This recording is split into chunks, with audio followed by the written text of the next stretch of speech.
దేశవ్యాప్తంగా శ్రీరామనవమి వేడుకలు అంగరంగ వైభవంగా సాగుతున్నాయి. ఇక కర్నూలు జిల్లాలో మాత్రము ఒకంత కొత్త శోభను సంతరించుకుంది. జిల్లా వ్యాప్తంగా ఆలయాల నిలువుగా ఉన్నటువంటి ఈ ప్రాంతమంతా కూడా శ్రీరామనవమి ఉత్సవాలతో కొత్త శోభనైతే సంతరించుకుందని మాత్రం చెప్పుకోక తప్పదు. ప్రస్తుతం మనం నగరంలో ఉన్నటువంటి రాంబొట్ల దేవాలయం వద్ద ఉన్నాం. ఈరోజు అభిజిత్ లగ్నం నందు సీతాదేవిని శ్రీరాముడు కళ్యాణం చేసుకునేటటువంటి నేపథ్యంలో ఇక్కడ ఆ ఉత్సవాలకు పూర్తి ఏర్పాట్లు కూడా చేస్తున్నారు. ఒకసారి మనం ఇక్కడ చూడవచ్చు, రామయ్య తండ్రిని పెళ్లి కొడుకుగా అలాగే సీతాదేవిని పెళ్లి కూతురుగా కూడా అలంకరిస్తున్నటువంటి పరిస్థితి ఉంది. కొత్త బట్టలతో అలాగే ముత్యాల తలంబ్రాలతో ఈ వేడుకను పూర్తిగా చేసేందుకు కూడా ఇటు ఆలయ పండితులతో పాటు అలాగే ఆలయ దేవాలయకు సంబంధించినటువంటి కమిటీ ఏదైతే ఉందో వారందరూ కూడా పూర్తిగా సిద్ధమవుతున్నటువంటి పరిస్థితి కూడా లేకపోలేదు. మరోవైపు సాయంత్రం స్వామివారి పారువేట ఉత్సవాన్ని కూడా నిర్వహిస్తారు. ఇక్కడ కూడా కళ్యాణం జరిపిస్తారు. కళ్యాణం జరిపించిన అనంతరం కూడా ఈ ఉత్సవాలకు సంబంధించి ఎటువంటి ఏర్పాట్లు చేశారు, ముఖ్యంగా రాంబొట్ల దేవాలయానికి ఉన్నటువంటి చరిత్ర కూడా తెలుసుకునే ప్రయత్నం ఒకసారి చేద్దాం. ఆలయ పూజారి ఉన్నారు. స్వామి చెప్పండి, ఏంటి ఈ స్వామి ఆలయ చరిత్ర? ఇది గోకర్ణము రామభట్ల వారి దేవాలయము.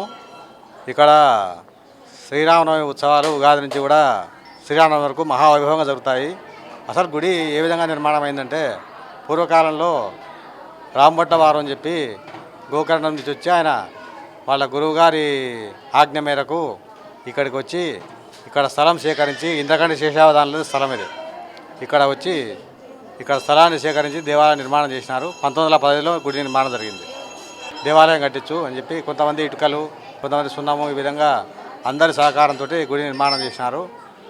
పూర్వకాలంలో కళ్యాణానికి కర్నూలు చుట్టుపక్కల కర్నూలు జిల్లా మొత్తం కూడా ఇదొక్కటే దేవాలయం. ఎక్కడెక్కడ వాళ్ళంతా వచ్చి బండ్లు కట్టుకొని వచ్చి పెళ్లిళ్ళు చేసుకొని పోయేవాళ్ళు.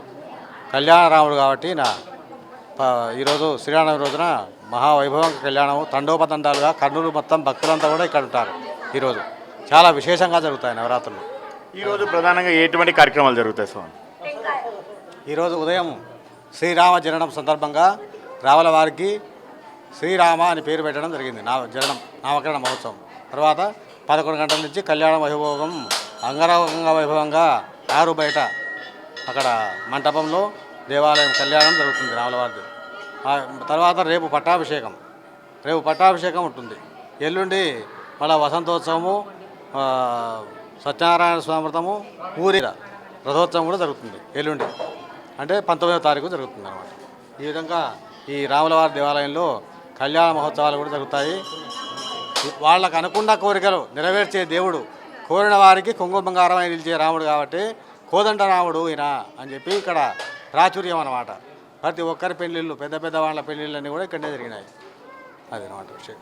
థ్యాంక్ యూ స్వామి. మొత్తానికి మాత్రం తుంగభద్ర నదీ తీరన ఈ ఆలయం అనేది ఉంది. ఈ ఆలయానికి చాలా చరిత్రనే ఉందని చెప్తున్నారు. ప్రధానంగా ఇతర ప్రాంతాల నుంచి అంటే గోకర్ణంలో ఉన్నటువంటి రాంబొట్ల అనేటటువంటి ఆయన ఇక్కడికి వచ్చి ఈ ఆలయాన్ని నిర్మించినట్లుగా, ఆలయ నిర్మాణంలో పూర్తిగా స్థానికుల పాత్ర కూడా ఉన్నట్లుగా కూడా చెప్తున్నారు. ప్రధానంగా ఉగాది నుంచి కూడా ఇక్కడ శ్రీరామనవమి వేడుకలు ఈరోజు కళ్యాణం అయిపోయిన తర్వాత రేపు పట్టాభిషేకం, అలాగే 19వ తారీఖు ఎల్లుండి రథోత్సవంతో ఈ ఉత్సవాలు అనేవి ముగుస్తాయని చెప్పేసి చెప్తున్నారు. మొత్తానికి మాత్రం ఎంతో ప్రాశస్తత, ప్రాచుర్యత కలిగినటువంటి ఈ ఆలయాన్ని ఒక్కసారిలో అంటే కర్నూలు జిల్లా అంతటికీ కేవలం ఇదొక్క శ్రీరామ అనే ఆలయం మాత్రమే ఉండేదని, ఇక్కడ ఎక్కువగా కళ్యాణాలు కూడా ఇతర ప్రాంతాల నుంచి బండ్లు కట్టుకొని ఎద్దుల బండ్లలో వచ్చి కళ్యాణం చేయించుకొని వెళ్ళేటటువంటి పరిస్థితి ఉందని మా కెమెరామెన్ రామ్మోహన్తో హరికిషన్, విషయం టీవీ, కర్నూలు జిల్లా.